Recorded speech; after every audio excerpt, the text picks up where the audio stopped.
नमस्कार साथियों। तो साथियों, कल हमारा देश का जो सुप्रीम कोर्ट है, सुप्रीम कोर्ट से एक फैसला आया, जो जजमेंट, ये मुस्लिम समाज का जो महिला है जिसका साथ इलीगली जो डिवोर्स होता है, जो मुस्लिम समाज में ट्रिपल तलाक का नाम से जाना जाता है, तो सुप्रीम कोर्ट ने इसका ऊपर एक फैसला दिया। क्योंकि protection of right on marriage 2019 एक एक्ट बना था, उसके अनुसार भी ट्रिपल तलाक के साथ काफ़ी सारा ऐसा प्रावधान रखा गया था। और हमारा देश में एक ऐतिहासिक केस है 1986, जिसमें मुस्लिम जो लॉ है उसका अनुसार शरिया कानून में भी कुछ प्रावधान बनाया गया था। क्योंकि यहाँ पर 1986 का बात आते ही हमें थोड़ा सा फ्लैशबैक में जाना पड़ेगा, यानी शाहबानो वाला केस, जो आगे मैं उसका बारे में भी थोड़ा सा डिस्कस करूंगा। तो सुप्रीम कोर्ट ने कहा कि सीआरपीसी 125 के अनुसार जो मुस्लिम समाज का महिला है, इनका साथ अगर ट्रिपल तलाक होता है, उनको जो मंथली मेंटेनेंस का जो खर्चा है ये मिलना चाहिए, ये उनका हक है। 2 जज का बेंच था, इन्होंने ये फैसला सुनाया। ये पूरा जो केस है, इसका अगर जजमेंट आप पढ़ना चाहो, 99 पेज का एक पीडीएफ फाइल है जिसका लिंक डिस्क्रिप्शन में दिया हुआ है, आप डाउनलोड करके पढ़ सकते हो कंप्लीट जजमेंट। तो सुप्रीम कोर्ट में ये केस का सुनवाई हुआ था Mohammad Abdul Samad versus the state of Telangana. ये केस वहां से आया था, जिसको सुप्रीम कोर्ट ने सुनवाई किया under section 482 of the code of criminal procedure 1973, जिसका अनुसार सुप्रीम कोर्ट ने ये फैसला दिया। और वहां पर तेलंगाना हाई कोर्ट ने जो मेंटेनेंस का जो अमाउंट था ये 20,000 किया था, जिसको सुप्रीम कोर्ट ने 10,000 कर दिया, उसको रिड्यूस कर दिया।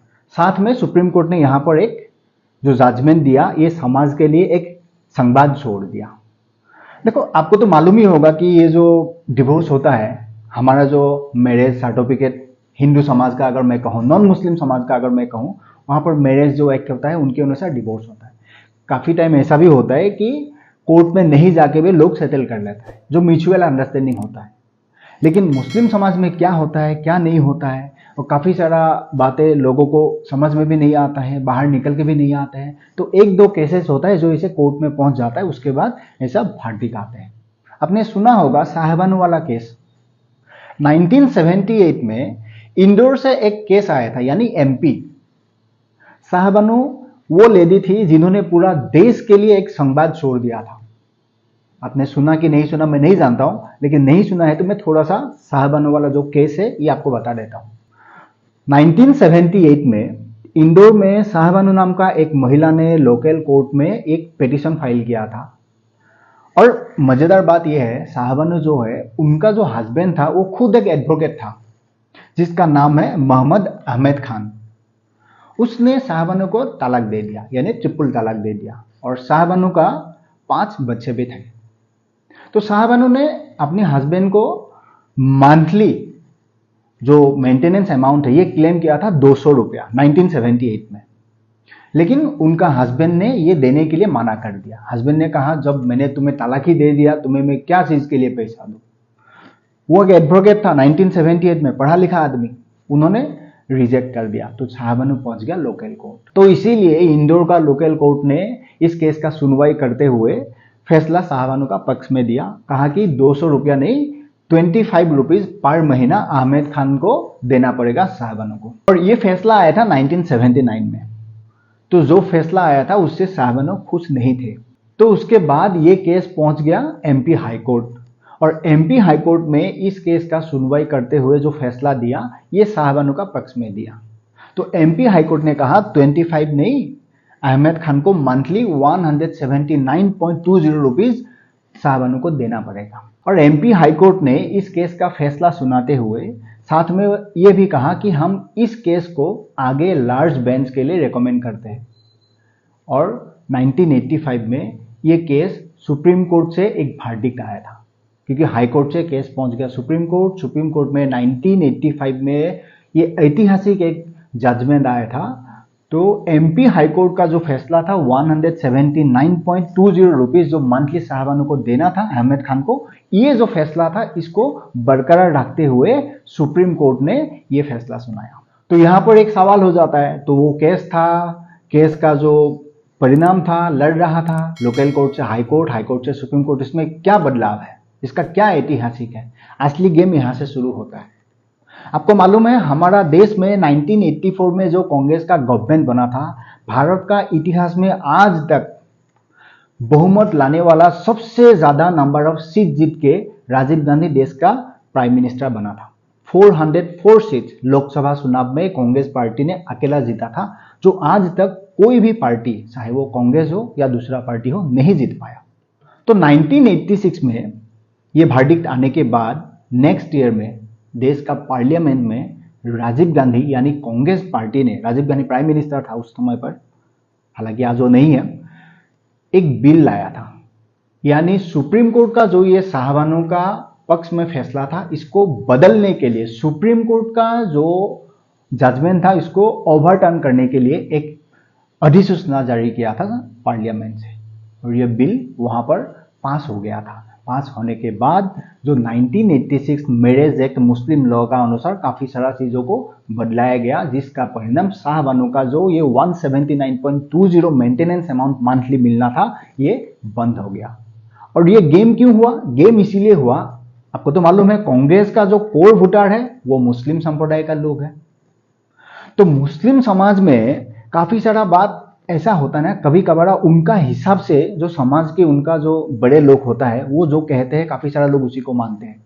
अगर उनका हिसाब से कोई केस में वर्डिक्ट नहीं आते हैं, वो हर उस बात को अपनी धार्मिक एंगल देके उसको जोड़ देते हैं, क्योंकि ये हमारा इस्लाम में तो ये है नहीं, शरिया में तो ये है नहीं, इस टाइप का अक्सर होता है, आज भी होता है। जहां उनका संतुष्टि नहीं होता है कोई भी मैटर में, चाहे वो सुप्रीम कोर्ट का ऑर्डर हो, चाहे देश का कानून कोई लाया हो, नया कानून या सीए हो, कुछ भी होता है ना देश के लिए, और कांग्रेस का कोर वोटर मुस्लिम धर्म का लोग था, उन्होंने राजीव गांधी को प्रेशर किया और कांग्रेस को वन काइंड ऑफ ब्लैकमेल किया कि भाई तुमने ये जो बिल अगर नहीं रुकाया, सुप्रीम कोर्ट का जो वर्डिक्ट है इसको अगर तुमने बंद नहीं किया, तुम्हारा जो अगला चुनाव है इसमें वोटिंग नहीं मिलेगा, हो सकता है तुम हार भी जाओ। हालांकि 89 में वो ऐसे हार गया था, लेकिन उन्होंने क्या करे, स्वार्थ है, प्राइम मिनिस्टर बना रहना है, तो उन्होंने बिल लाया, बिल को पास किया, सुप्रीम कोर्ट का ऑर्डर को पलट दिया। यानी आप ये कह सकते हो कॉन्स्टिट्यूशन में एक झटका राजीव गांधी ने भी दिया। ये जबरदस्त झटका था। सुप्रीम कोर्ट हमारा देश का जुडिशरी में टॉप कोर्ट है, वो सुप्रीम है, वहां से जो भी फैसला आता है देश को मानना पड़ता है, लेकिन उनका पास पावर था, 460 सीट जीता था, वो बदल दिया।